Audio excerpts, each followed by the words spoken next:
Hi, this is Paulina Demetrio. Here in this presentation, I'll talk about how I flexibly group students in the art room and change instruction after receiving data from their assessments.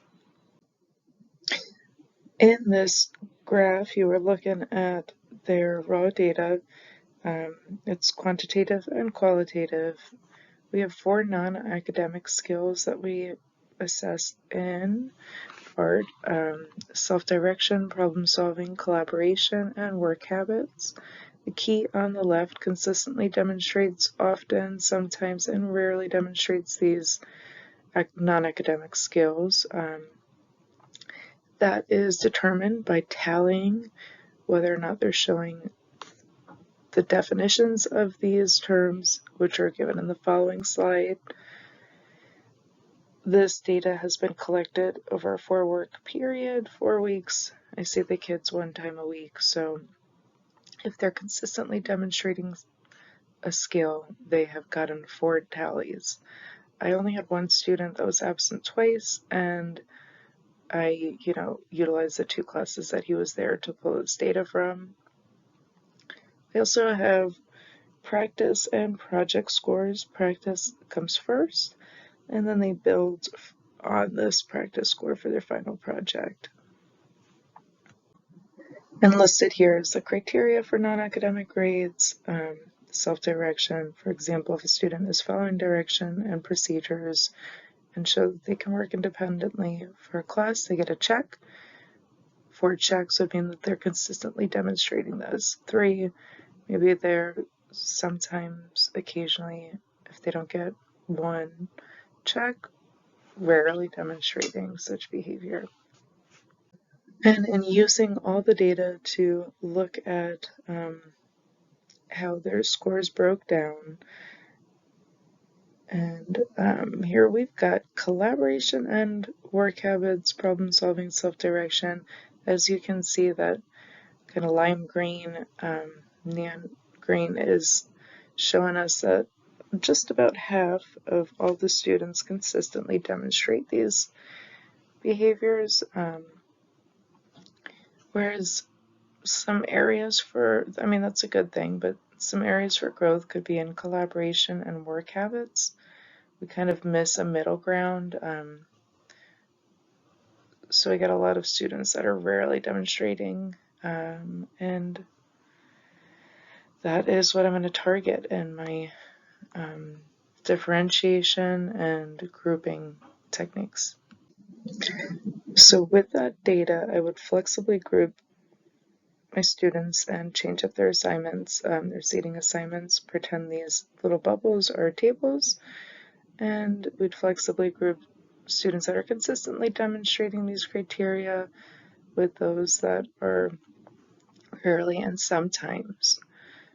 So this is me pulling out some students that had CD on all these skills and mixing them with some students that don't. I would continue to use rubrics to promote work habits and self-direction. According to the research, rubrics help through reflection. And if they're, being given to a student and they can kind of assess themselves, usually kids are harder on themselves using these rubrics than I might be, but I think that they're also helpful in mandated subjects like art. We need all students to come to the art room, and some are a bit more motivated than others. So any way that we could promote work habits and self-direction is helpful for a subject that they're forced to take. And collaboration could be built through more group work. A lot of our projects are independent. However, a warm-up that would be wonderful could use the Sketch Now platform, where everybody in their own tablets is contributing to a sketch. I teach virtual students once a week, and I think this would be very helpful to build on their collaboration, non-academic skills, and get their grades up. And this last chart is showing room for differentiation in the form of me not challenging the students enough. So if you look at the scores from practice to project, like I said, practice happens first. Only one student decreased, which is great. However, only 5 increased. The majority, 9 students, stayed the same. So to me, that shows that maybe they weren't being challenged enough. And in the next slide, you'll see some ideas for differentiation. Having centers in an art room is something that I wish I could have. This might look like corners where there are different choice-based art materials set out. For students that finish early, this might be good to build skills and to practice and maybe come back to their projects with new ideas and areas that they want to explore and build on. So there would be painting, ephemeral, like weaving, and an area for sculpture, drawing, collage.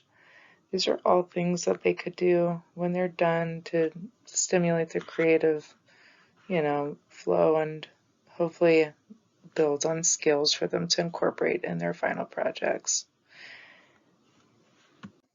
And thank you for your time and thanks for watching.